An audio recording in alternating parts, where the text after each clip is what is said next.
Number two, if Yes. somebody to kind of go back to what you're saying, when something is meant for you, it doesn't matter, Dr. Rhonda, how long it takes, you get there.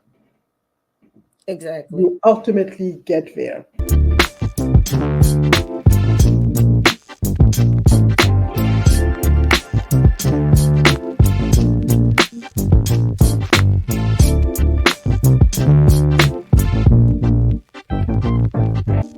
Without any further ado, I want you to meet Anna. Make sure I'm saying your name correctly. Is it Anna Dao? Oh, wait, you're muted. Yes. Hello. Yay! How are you, Dr. Rhonda? I'm wonderful. So I'm excited because I met you, I believe, at the Harlem Book Festival. Yes, ma'am. You did. We did. All right, I really so enjoyed it. you did not play. If I remember correctly, you scanned my QR code right then and there and made your Yes, reservation and I wasn't playing. I think that this is the kind of what you call it platform that I'm looking for. Uh, I know that I am writing for the world, but I'm a black woman, Amen. and Amen. so I'm claiming that. I am claiming my brothers, I'm claiming my sisters, I'm claiming my nephews and my nieces, I'm claiming my neighborhood. I'm just claiming us. Love it. Love it. Come on, you better speak. You done already started preaching, and we haven't even started the interview yet. So let's go ahead and just jump right in there. Tell me about your books. You have first of all, the cover to your book is beautiful. Is it Finding Layla's Anna? It's finding Lalla's Anna. Lalla's Anna. So yeah, And tell me about the book. Dr. Rhonda, in the beginning, I told you I'm claiming us because my story is something that I'm the first generation immigrants from West Africa. But the stories that I'm telling, if you're from North Carolina, South Carolina, wherever you are, I am sure that you're going to be able to identify with it. Why? Because we all grew up with strong black women that were there to show us the rope. Whether it's a grandmother, whether it's an auntie, whether it's a big sister, whether it's a neighbor, we black people, wherever we are, have this thing of looking and watching over each other. And in my specific case, my grandmother from my mother's side was my saving grace. She made sure that I, I grew up with a sense of belonging to somebody, with a sense of belonging to a culture, to a family, so that no matter how much the outside world looks exciting and enticing, and I might even lose my way in this bustle and hustle and get ahead and trying to get to the top of what I am really not sure, but somewhere along the way, I would still have this groundness that will hopefully bring me back to the reality of what is. Mm, yes, yes. So so that's really the essence of That's this book. that's the premise because, like I said, I'm the first generation immigrant. I fell in love with New York City, Mhm. and what I didn't know was that everything that I was taught in my childhood, especially in the oral tradition, right, the telling story, the passing of values for these stories, were seeds that then would blossom and kind of help me find my way when I came here. Because, and it's a little cliche, but I love saying it. As an immigrant, the only images that I saw of the United States uh, to kind of say that it's a dream world where New York between 42nd and 86th Street, Lexington, and Fifth Avenue, because those were the areas that had the high skyscraper, all the Louis Saint Laurent, and all the chic people lived in Park Avenue, or where the celebrity or where the important people or where the billionaire lived. That's where basically we got shown. And it was always the same thing that you can come to the United States even with $800. And we had images of those two who came with $800 and then 10 years later ended up being billionaires. So I thought I would do the same thing. Come in with $800 and in 10 years be a billionaire. And, as you can see, Did it it didn't work quite, out for you? as you can see, it didn't quite work out that way. But the sad part is that I got lost in that. I got lost in the running to get things, running to get ahead, running for all these labels that have live your best life. And there are 30 steps to knowing yourself and getting ahead of yourself and everything else in between. So I kind of practiced all those until I came to my breaking point. And my breaking point was um, 2000, the recession happened. Mhm. I was let go. I had to pick up the pieces and kind of become a new salesperson for half of a salary that I used to have. And so when you're a middle-aged woman that has to start over in those circumstances, it's not a slap, it's a kind of knockout. Mm. And I sat down and it was like, why did I come? What is it that I'm doing here?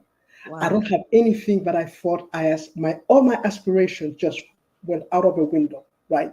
So where do you go from there? And I couldn't read another book, self-help book. God bless them, but they weren't for me, Right. right? They weren't my truth. And so I applied what the well-intended, advices, but at some point it broke. And so I remember calling my late grandmother and saying, my pity party, oh, nothing is working and life is, I don't know what and she was like, life is not hard, you're hard. And I'm like, no, I didn't call you for that. I'll call you to kind of tell me. Look, no, I don't want to hear all of that. You need to join my team. It's like, please tell me, poor Anna, oh, I'm so sympathetic and blah, blah. And, you're going to be all right. And I'm going to pray for you. And, Yes. and she was like, no, you've been kind of operating as if you didn't have any sense. And I'm like, what made you call this woman today of all days, right? And she was like, no, but I am your grandmother. You know that I love you more than I love my own children. You know that. But if I don't tell you the truth, who will? Mm. It was like, yeah, maybe, but maybe this is not the day. And so but the thing is that at the end of it, she was like, okay, now that you have looked outside of yourself to find solutions to Right. things that you think you have, how about you just sit down, keep quiet for a minute, and try to find out what you have in your gut? And I was like, when did I stop listening to myself? I know exactly what I think. I know what I want. I know what I. She said, that's your head, your gut. And I'm like, so what's in there? That's not for me to tell you. That's for you to find out. But you will never find out until you stay still. And it was like, okay, so we have this. And then she gave me 3 sentences. She Okay. said, I'm going to tell you what my elders used to tell me. Number one, when you don't go where you're going, go back to where you come from. For if Oh. you don't know where you come from, you'll never know where you're going. For who you are began where you were. Mm. Number That's two. deep. Right. I think you need to reiterate that because you said a mouthful with those 3 lines. So if you don't know where you're going, go back to where you were. For if you don't know who you were, you'll never know who you're going to be. For who you are today began where you were yesterday. Mm. Mm. So break that down for us. So basically, if I break it down, if you don't know where you're going, go back to where you were. When did the dream start? When did you start having these thoughts about your own ambitions? Mm. And why did you have those thoughts? And that's when it goes back to then the second question was, why do you want the things that you want? Going back to where you were basically will go back to the roots of finding out why do you want the things you want? Right. What is the truth behind your pursuit? Are you what you want in life? What people said, like your parents and uncles and cousins said, oh, you're so good. Let's say that you, Dr. Ronda. Everything that you have heard was, oh my God, you are so good. You're an excellent writer. You're this, you're that. And then you emulate that, Right. right? So that dream that you emulated can be two things. It can be at the core something that you really wanted and got reinforced, or it could be something that other people wanted to you but shut down whatever was there for you to discover. Hmm. So which one is it? Because until you kind of weed it out and it makes becomes clear to you, then I wouldn't have never known if what I was pursuing was what I was meant to pursue. Well, it's so funny that you're talking about this right now. I'm presently editing a client's book, and there's a piece in there where she's telling people to keep going, don't stop. She talked a little bit about a story where a person stopped digging right before he reached the gold. Mhm. And she was telling people keep digging. And so one of the things I asked her is, okay, I love that, because there are people who are going to give up before they reach their goal. But I think we also need to do some introspection and have a really honest conversation with ourselves, because one of the reasons why we may not have reached the goal that we say we wanted is because that's not what God meant for us. And so how do we tell the difference between um reaching our goals and continuing to go forward and knowing when to say when, because maybe that wasn't the plan that was meant for us? You'll never know. So basically, what you're telling me is you have to know what is not true to basically then make the discernment of what is true. Mm-hmm. In digging, from my personal experience, because that's only that, in digging, I found out that everything that I had set out, like I want to be a lawyer, I want to be a philosopher, I want to be this, and I want to be that, were all dreams of other people, right?